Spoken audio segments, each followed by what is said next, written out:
All right, good afternoon, everyone. I'm Lieutenant Katie Diener, the Public Affairs Officer for the Navy's FY23 President's Budget Request. The Honorable Ms. Meredith Berger, performing the duties of Undersecretary of the Navy, and Rear Admiral Gumbleton will brief the Department of the Navy's submission for fiscal year 2023. Following the overview, they will take questions for approximately 10 minutes. Please limit your questions to one with a follow-up. Ms. Berger, Rear Admiral Gumbleton, over to you. Thank you.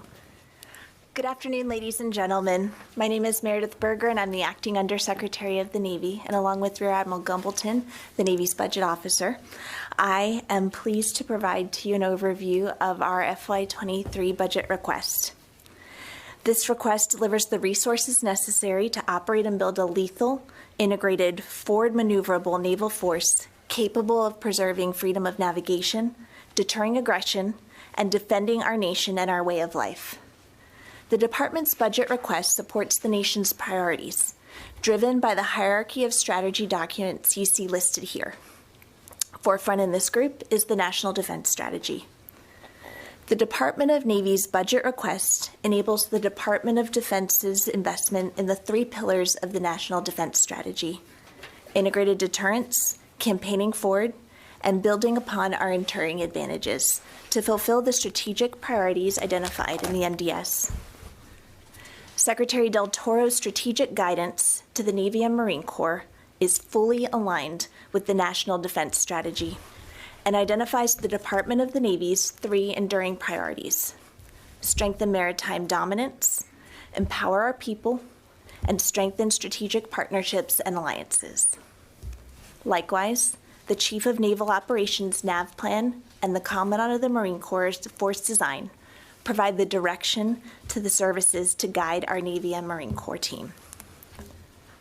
In line with the NDS and supporting Secretary Del Toro's enduring priorities, this budget request is strategy-based, analytically driven, and reform-minded to maximize the value of every dollar entrusted to us. The Department of Navy will train, build, and equip the world's most powerful naval force in order to defend the nation, our allies, our values, and our interests. We'll build toward integrated all-domain power with the Navy, Marine Corps, and at times the Coast Guard to contribute to the joint force. We're committed to building a modernized naval force, operating forward with sufficient capability, size, and mix to deter and defend, prioritizing readiness to provide integrated, lethal, and survivable forces. Implementing Force Design 2030, the Commandant's initiatives include modernization efforts to optimize the Marine Corps for the demands of naval expeditionary warfare, and enabling our Marines to be the nation's stand-in force, able to both deter and act inside an adversary's operating area. We prioritize innovation in distributed maritime operations, investing in long-range fires and hypersonic weapons, as well as increases to unmanned platforms. And we will resource installation and facility resilience, climate readiness, and a once-in-a-generation recapitalization of our 4 public shipyards.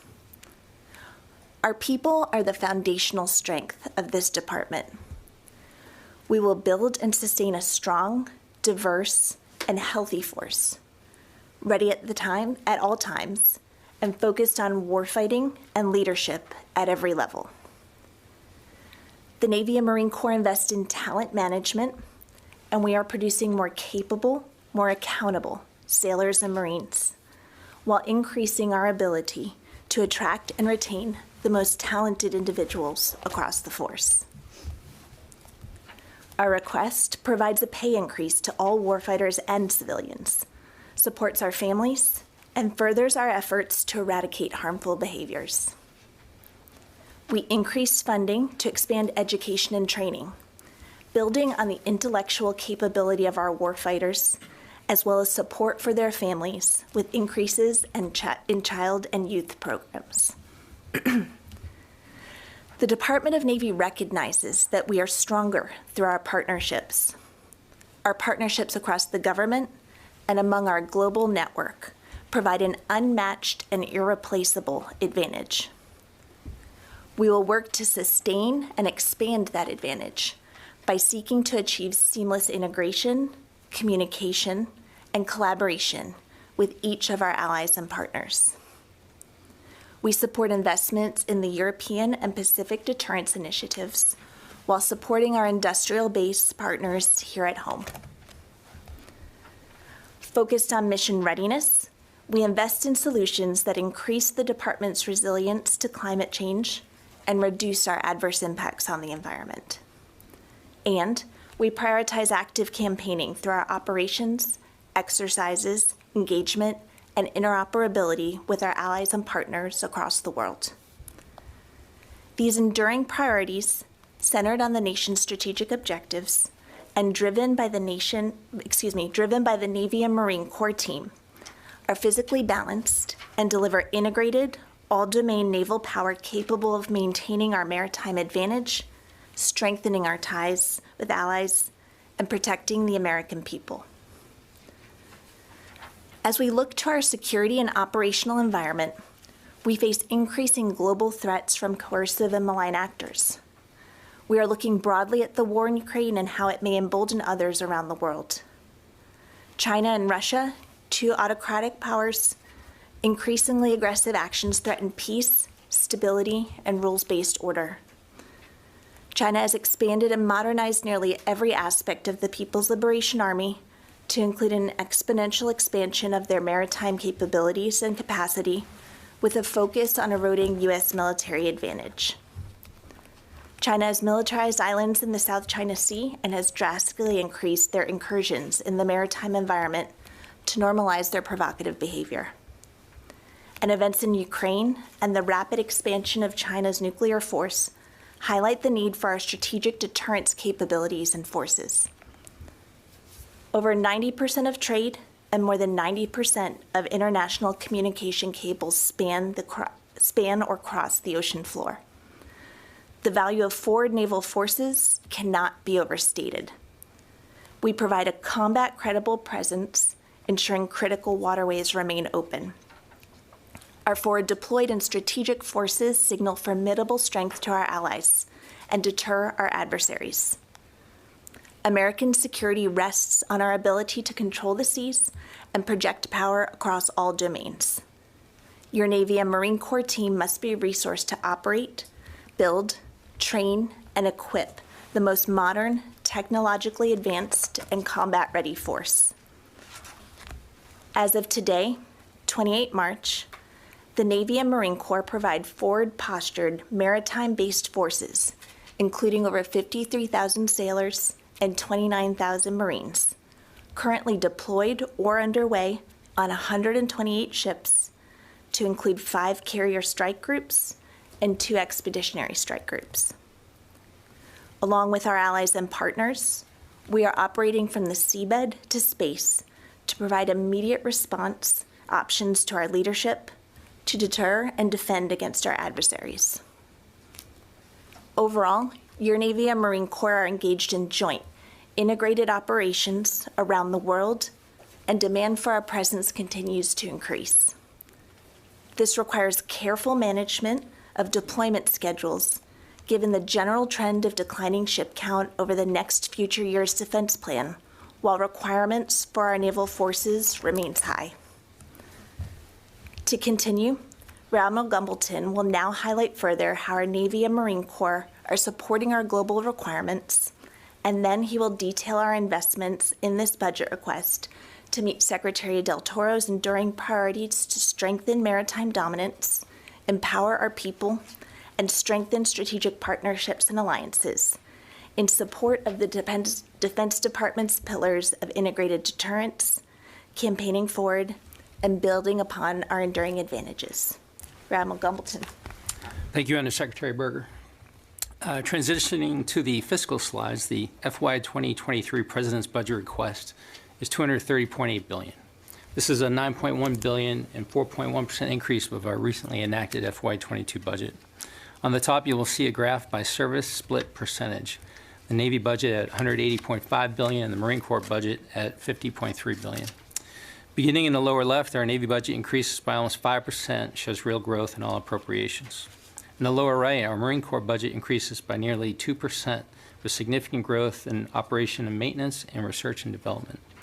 Within the Marine Corps funding, you'll note what looks like a 35% reduction in military construction. This is an artifact of how generous Congress was during the FY22 enactment. Overall, though growth is achieved in this request, budget decisions reinforced by warfighter analytics and tough choices were still required. You will see in these next slides how the Department's request enables us to provide the Joint Force Commander globally responsive, combat-ready naval expeditionary forces, aligned with and supporting the Department of Defense strategic pillars. For ship construction, the Department appreciates the strong support by Congress for naval shipbuilding in FY22, which included 5 vessels over our PB22 request. This year, we plan to procure an additional 9 Battle Force ships. Pivotal to supporting our national strategic priority of integrated deterrence, the details of our submarine investments include the Columbia-class program requests of $5.9 billion for the third and final year of incremental funding for the ship, as well as advanced procurement for future Columbia-class submarines. The Virginia-class submarine budget requests $6.6 billion, or 25% of the appropriation for 2 Block 5 fast attack boats, as well as the advanced procurement for the 24 and 25 boats. Within our surface ship portfolio, the Ford-class carrier program requests $2.5 billion, incremental funding for CVN 80 and 81.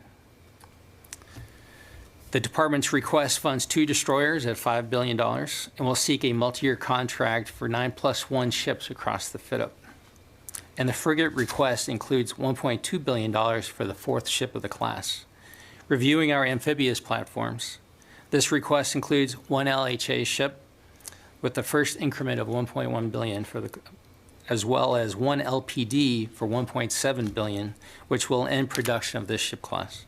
Turning to our logistics platforms, 1 replenishment oiler is requested for $795 million and 1 towing, salvage, and rescue ship for $96 million. We also request 2 additional ship-to-shore connectors, and we request $618 million of advanced procurement for the Harry S. Truman's complex refueling overhaul. Our request includes 2 used sea lift ships for $141 million, an affordable way to recapitalize our strategic lift requirement. And as you can see on the pie chart, 56% of your SCN request is to support our nuclear-powered vessels.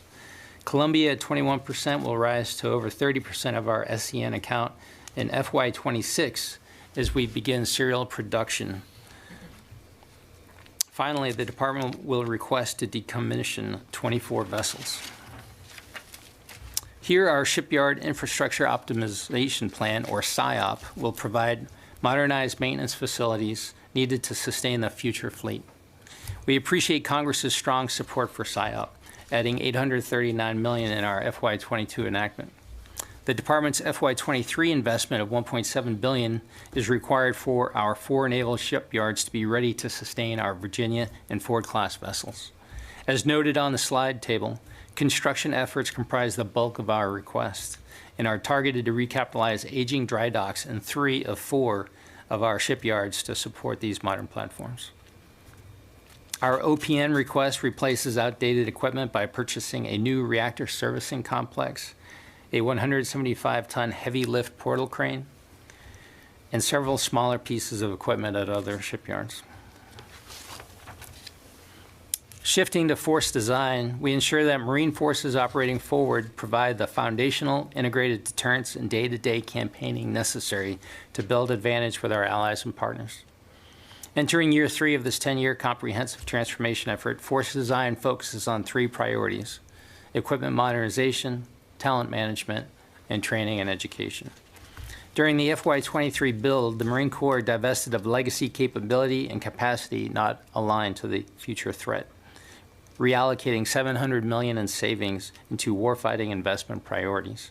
The most pressing listed on the table, including long-range precision fires, networks, and sensors. Modernization investments have also included over $20 million for updating manpower systems and $150 million for training and education programs in FY23. Through these efforts, the Marine Corps will function as the stand-in force, operating inside actively contested spaces, facilitating and leveraging all domain tools as the eyes and ears of the fleet and the joint force. Shifting to aviation procurement, the department appreciates the strong congressional support of our aviation program in FY22, including the added funding for 22 additional aircraft. The department's request of $16.8 billion in PB23 supports the start of procurement for the MQ-25 Stingray and multi-engine training system, and ends the program buy for the MV-22s and CMV-22s. In this budget, our significant aviation investments include production of F-35 Bravo and Charlie Lightning IIs. We're requesting 28 F-35s in this budget. Request 5 E-2 Delta Advanced Hawkeyes as they enter the final year of their 5-year multi-year contract. Procures 5 additional KC-130Js, also entering the final year of their 5-year multi-year contract.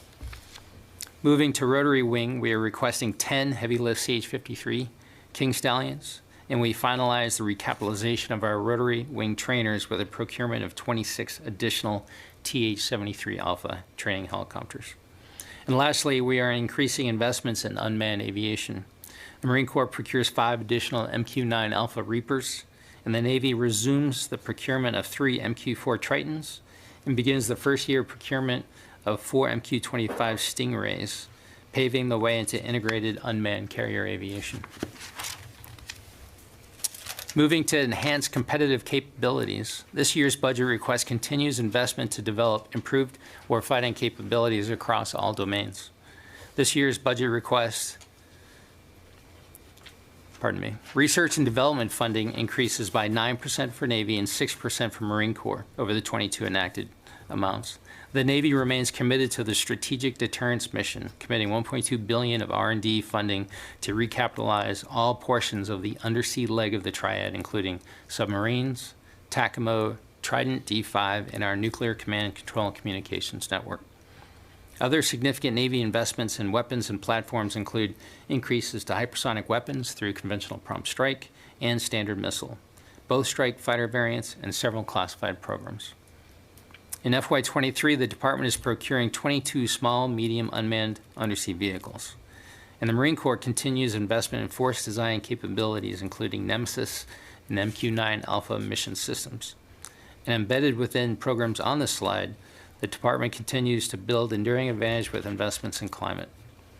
These departmental investments are aligned to maintain maritime dominance, balancing investment in both manned and unmanned platforms with airborne, surface, and subsurface missions.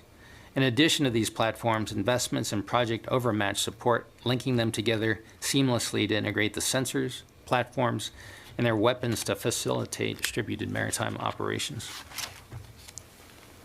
As we transition to this next section, I would emphasize that readiness remains a clear department priority, and FY23 continues prior year gains on ship and aircraft maintenance efforts to improve overall department readiness.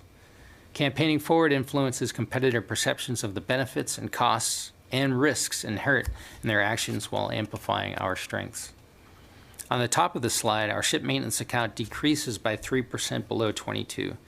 However, this decrease is due to a one-time spike for private sector contracted submarine maintenance in our PB22 request.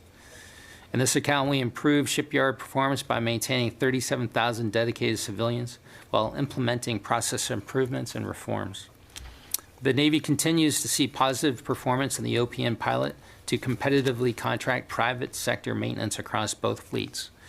25 of our 41 surface ship availabilities are in this pilot. At the bottom of the slide, ship operations has a 6% budget increase, resources deliveries of military sea lift vessels, requesting additional underway days for our civilian mariners, and to support gray-hulled warships. Funding increases to reflect our predicted deployment schedules with increased spare parts, consumable materials, and training. Turning to Marine Corps equipment and readiness at the top of the slide, you'll note that the budget remains flat and consistent with the depot maintenance required for wheeled and tracked vehicles. Modest increases to the ground equipment request due to depot rates are offset by planned programmatic reductions in maintenance requirements for automotive and combat vehicle equipment. At the bottom, Marine Expeditionary Force training and readiness is prioritized with funding of $1.2 billion, a $240 million increase from last year's request. This resources the recently stood up new Marine Littoral Regiment in Hawaii and will enable them to conduct exercises with our allies and enhance our presence in the Indo-Pacific.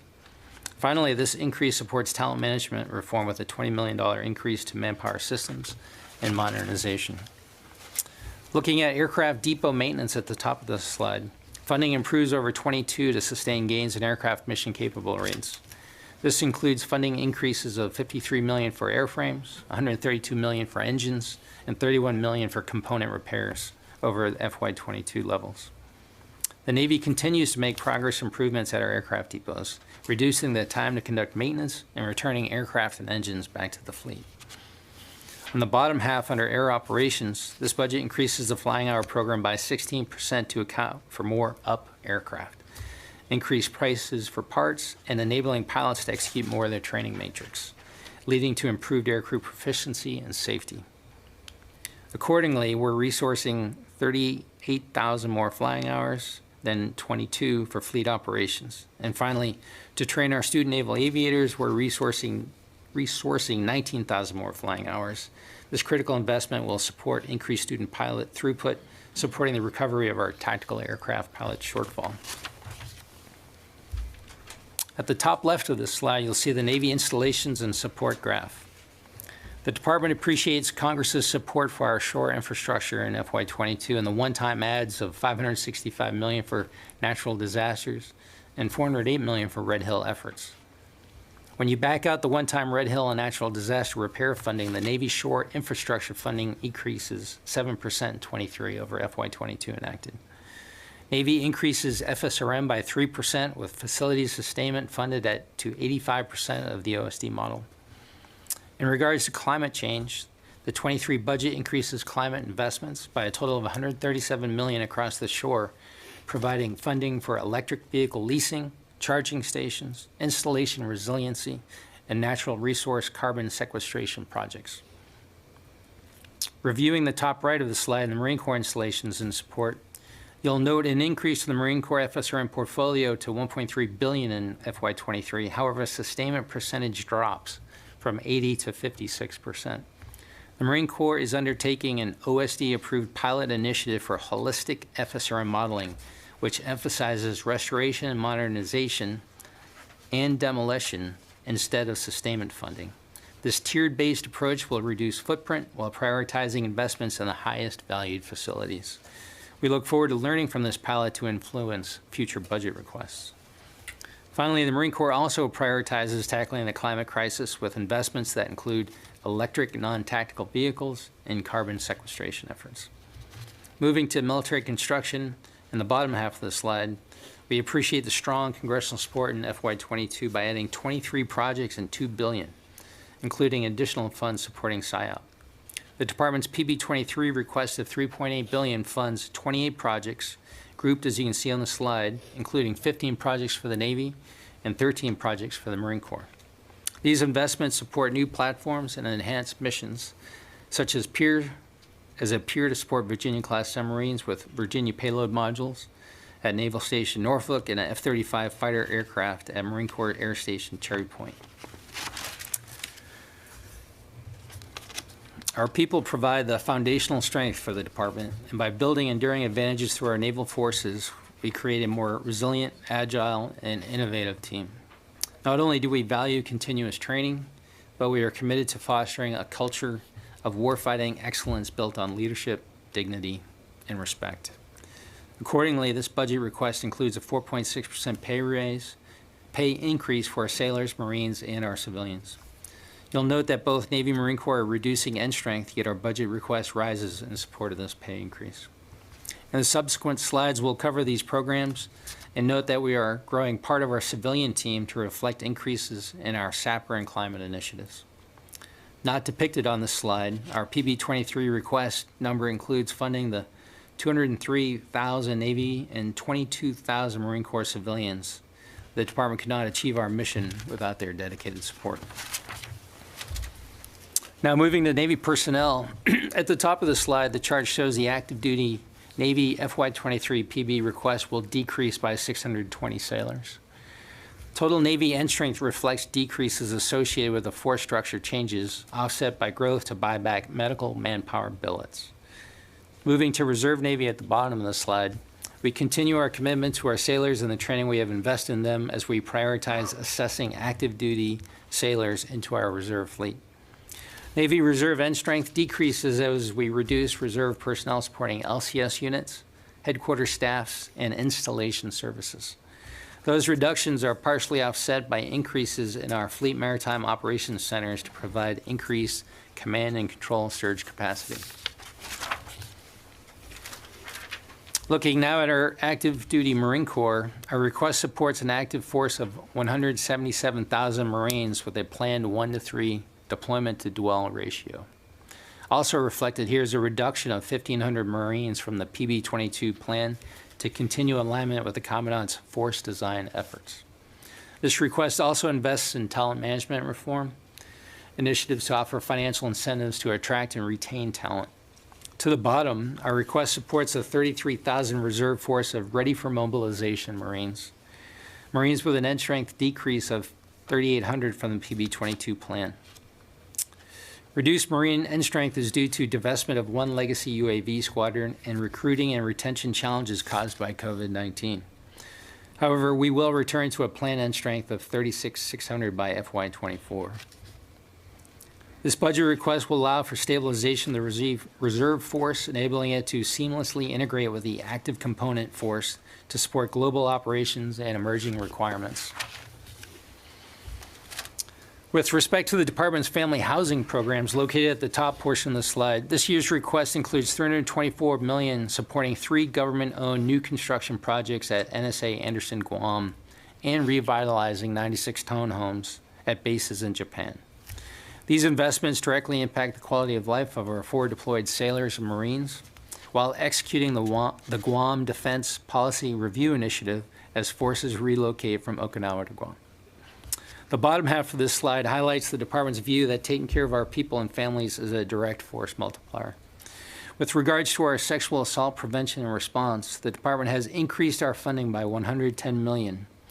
This will enable implementation of the Independent Review Commission recommendations along 4 lines of effort: accountability, prevention, climate and culture, and victim care and support. The majority of the costs associated with the IRC recommendations are to create a full-time prevention workforce for both the Navy and Marine Corps. This request continues to offer education and training opportunities at our flagship institutions, at our pilot Naval Community College, and tuition assistance programs. And finally, the Department's child and youth programs support the mobile military family's readiness by providing affordable, high-quality programs.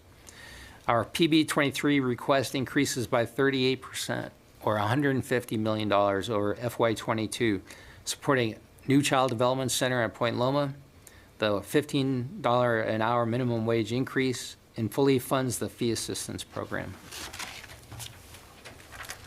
In our final section, building on Secretary Del Toro's top 3 priorities, I would emphasize that finding ways to expand industrial-based partnerships is critical to our strength and capacity.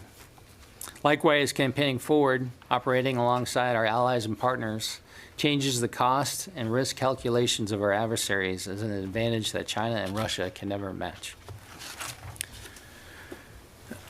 With respect to our critical industrial partners, the Department has made investments in the Columbia Integrated Enterprise Plan, $331 million to fund continuous production of long lead time components and material to stabilize the supplier base. We're also requesting $541 million to invest in the submarine industrial base. This includes targeted investments in shipbuilder infrastructure, supply chain capacity, strategic outsourcing, and workforce training. In our weapons industrial base, we include $79 million investment for special tooling and test equipment to increase SM-6 production. And $37.6 million of our budget request is focused on building supply chain resilience for future weapons, including hypersonic weapons, directed energy weapons, and advanced batteries. Now shifting back to our international allies and partners, although not an exhaustive list, some of our many important operations and exercises that your Navy and Marine Corps team participate include, most recently, French, Italian, U.S. aircraft carrier strike groups operated together, strengthening our maritime integration. Later this summer, 17 NATO allies and partners will work together in the Baltic Sea, showing the resolve of the NATO alliance. UNITAS, the longest-running multinational maritime exercise in the world, will commence later this fall with our South American partners and allies. Our CARROT series of exercises reinforces U.S. presence and commitment to Southeast Asia, improving Navy and Marine Corps interoperability and capabilities with our partners.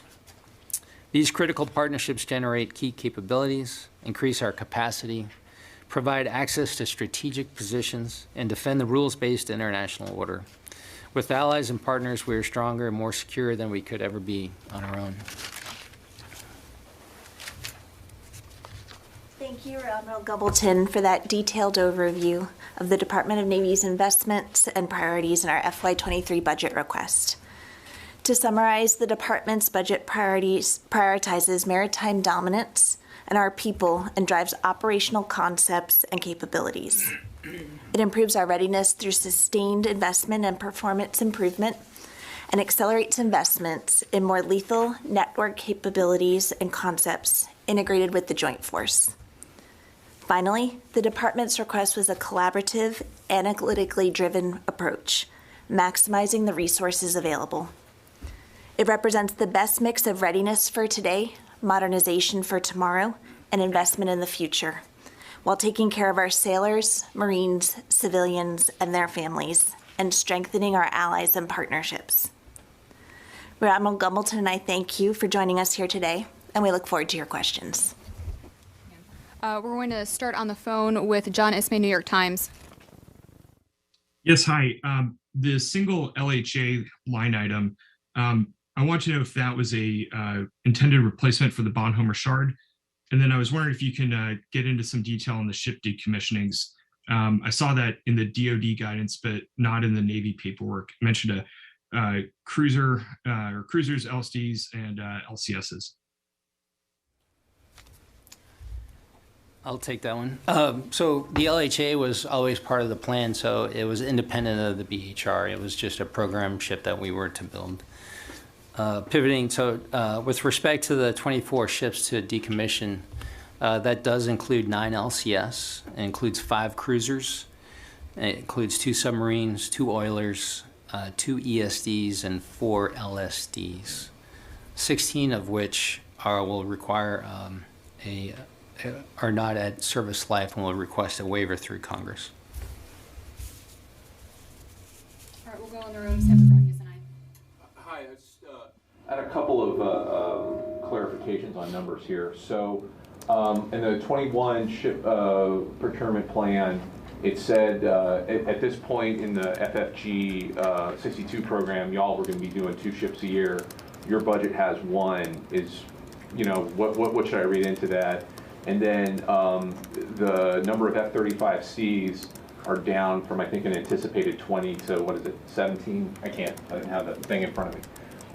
And can you kind of put some color as to why that number is down? You bet. So it was JSF first in the first part of the question again, sir? It was FFGX 62. It was supposed to be 2 this year. Tracking. So FFG, 2 years previously, there was some consideration about opening up a second yard and trying to get to you know, a more profound building profile of FFG. Throttled back 1 yard, looking at what we would call a sawtooth. So what you see in the budget request is what 1 yard can build over the fit up, and so that answers the first part. With respect to JSF, the numbers did come down from a previous budget view, and that simply reflects the balance of this budget request as you looked at our portfolios increasing for ship construction and R&D, while focusing on readiness, so we have a whole force. JSF, simply, we chose to bring those numbers down. All right, we'll go on the phone. Vago Meridian, Defense and Aerospace.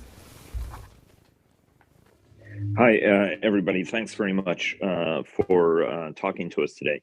But the question I've got is, at a time when there's almost universal acknowledgement that the United States Navy is not large enough, how is the Navy justifying these ship retirements, including for 9 littoral combat ships, right? That $4 billion or so could have addressed other modernization priorities. It could have addressed readiness concerns. It could have addressed shipyard concerns.